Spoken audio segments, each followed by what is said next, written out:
Some mysteries don't start with a scream. Sometimes they start with something quieter, like a family doing something totally normal, taking a drive, looking at land, planning a fresh start, then vanishing so completely that even the evidence they leave behind feels like it belongs to somebody else. In the fall of 2009, an Oklahoma family of 3, Bobby Jamison, his wife Sherilyn, and their 6-year-old daughter Madison, left home and never returned. No goodbye message, no confirmed last phone call, no one witnessed a struggle. And yet when investigators finally found what they had left behind, it created a scene so strange, it still doesn't sit right, because it looked like they were about to come back in minutes. But they never did. Bobby and Sherilyn were the kind of couple who, from the outside, could blend into any neighborhood. They had a child, a house, and plans. People later said they'd been talking about buying land, maybe building a new place, maybe changing their life completely. But behind that normal surface, friends and relatives described a period where things felt off. They were reportedly stressed, tense. And in the weeks leading up to their disappearance, the word that kept coming up again and again was paranoia. It wasn't the harmless kind, like checking the door twice. It was the kind that changes how you live. There were claims they believed someone was against them, claims they felt watched, claims they didn't trust people close to them. Some reports even described conflict with neighbors and a growing sense that their environment wasn't safe. Now, here's where the story shifts from concerning to genuinely unsettling. At some point before they disappeared, a short piece of video surfaced that people still talk about like it's cursed. In the clip, Bobby and Sherilyn are inside their home. They're not laughing, they're not talking, they're just moving around, collecting things, standing and staring, almost like they're listening to something in the room that isn't on camera. No one looks at the lens like they know they're being recorded. No one reacts like a couple having a normal day. It's hard to explain why it's disturbing without seeing it. It feels like watching two people who are already mentally somewhere else, somewhere tense, somewhere frightened, somewhere private. Like the decision to leave had already been made, and whatever caused it had already happened. Then one day, the Jamisons got into their vehicle and drove toward a rural area in Oklahoma, near the small town of Red Oak. If you've never been out there, picture long stretches of road where the sky feels too wide, where cell signal fades, where you can drive for a while and see more trees than people. The kind of landscape that doesn't feel dangerous, until you realize how easy it would be for something to happen without anyone noticing. Some accounts say they were going to look at property. Some suggest they may have been meeting someone connected to that property. Either way, it sounded like a simple errand, and that's important, because everything about what happened next suggests they didn't expect to be gone long. When the family didn't return, concern turned into panic. Calls went unanswered. Days passed. And then someone found the car, deep in a remote wooded area of Latimer County, away from busy roads, away from quick help. There it was. Not flipped, not smashed, not burned. Just sitting there. The doors were unlocked. The keys were gone.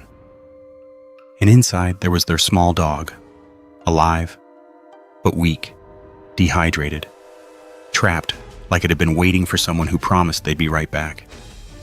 Even that detail alone is chilling because it doesn't fit the logic of most disappearances. If you're running away, you take the dog. If you're hiking, you take the dog. If you're starting a new life, you don't leave your pet locked in a car to die. So why was the dog there? Then investigators looked deeper into the vehicle, and what they found made the situation feel even less human, like the normal rules had been swapped out for nightmare logic. Their wallets were still there, their IDs, their phones. And most shocking of all, a large amount of cash, reportedly around $30,000, was left inside the car. Think about what that means. Money like that changes people. It motivates robbery, it motivates betrayal, it motivates crime. But here it was, untouched. If someone attacked them for money, why leave it? If they were fleeing, why leave it? If they were kidnapped, Why would the kidnapper ignore the cash and take only the family? And if the family walked away on their own, why would they leave behind the things people cling to in emergencies? Phones, identification, cash, while still taking the one thing that suggests movement and intention, the keys. That's the part that makes the scene feel like a trap. Like the car wasn't abandoned after a long, planned decision, but after a sudden interruption. Something that happened fast enough that nobody grabbed anything. Fast enough that nobody made a call. Fast enough that a family with a child simply left the vehicle and vanished into dense woods. Search teams flooded the area. They brought dogs. They brought volunteers. They searched trails and brush and ravines. They looked for footprints. They looked for clothing. They looked for anything that could explain why a family would disappear within walking distance of a car filled with money. And for a long time, the forest gave them nothing. No obvious path, no campsite, no bodies, just silence. And silence is a dangerous thing in a missing persons case, because the longer you go without answers, the more the story mutates. Rumors started spreading, some local, some online, about what might have happened. One theory was the simplest: that they got lost, that they walked into the woods and disoriented themselves, and nature did what nature does when people underestimate distance and time. But this theory doesn't sit comfortably with the evidence, because why leave the phones and money? Why leave the dog? Why leave the vehicle at all if it wasn't disabled? Another theory: that the family went to meet someone. This one scares people because it feels realistic. If Bobby and Sherilyn were looking at land, they could have been meeting a seller, a realtor, a private owner, someone who knew the area and could lure them deeper. If something went wrong during a meeting, it could explain why the family left the car quickly. But it creates another question that's almost worse. If someone harmed them, how did they do it without leaving a clear trail? How did 3 people disappear in woods that were searched? Then there's the theory that the family was running. People bring up the cash and say they were planning to disappear, they were preparing, they were escaping something. But again, running doesn't explain the dog. Running doesn't explain leaving cash. Running doesn't explain leaving phones, when phones are the one tool you use to survive. Unless the running wasn't planned. Unless it was panic. Unless they believed they had to leave immediately, without thinking. And that takes us back to the most disturbing part of the entire case: their mindset before the trip. Because if you believe the reports about paranoia and fear, then the disappearance isn't just a physical mystery, and it becomes a psychological one. What did they believe was happening? Who did they believe was after them? And did those fears lead them into the woods? Or did those fears make them vulnerable to someone who could exploit them? The eerie home footage became symbolic of that question. Because it doesn't look like a family excited about a new start. It looks like a family bracing for something.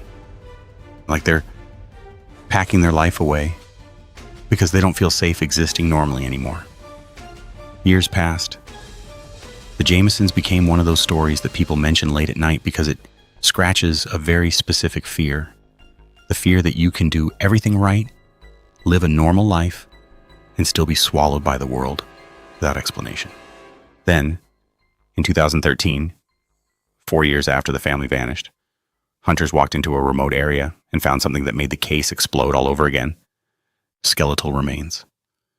Eventually, those remains were identified as Bobby, Sherilyn, and Madison. They were in the same general region where the car had been found. Not in another state. Not across the border.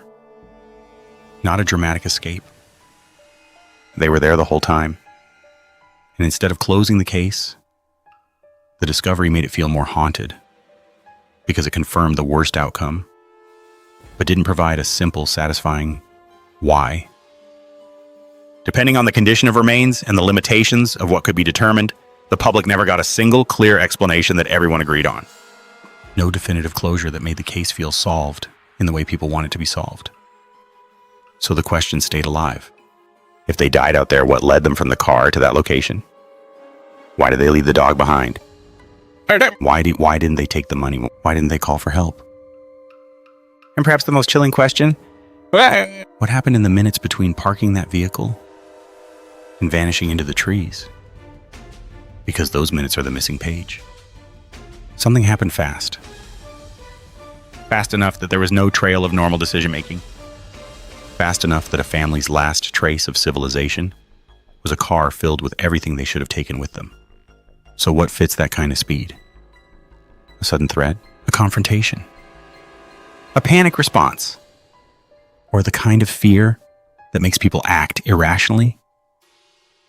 Especially if they already believe danger is closing in. Some people argue it was a tragic chain of events, a cascade of bad decisions in the wrong environment. Others believe it was foul play, someone who knew the area, someone who could move unseen, someone who wasn't motivated by money.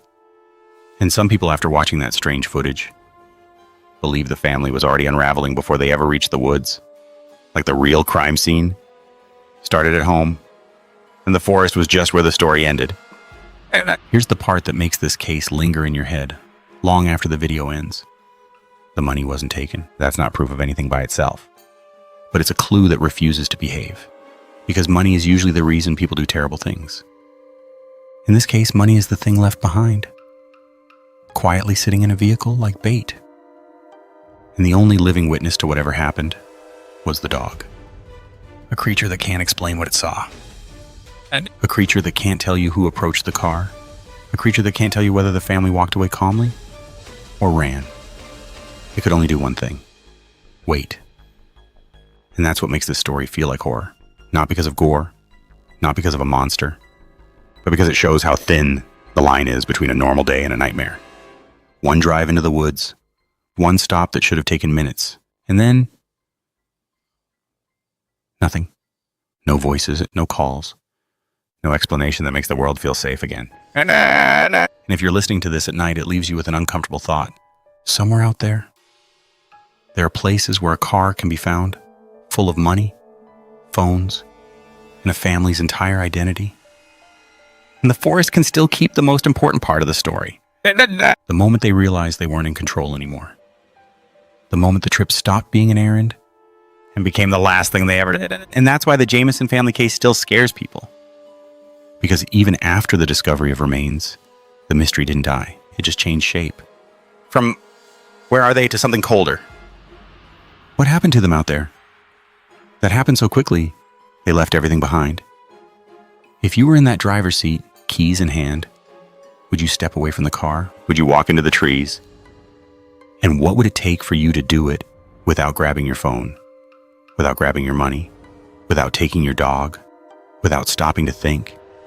Because whatever the answer is, it's the kind of answer that turns an ordinary road trip into a horror story. And the scariest part is that this one is real.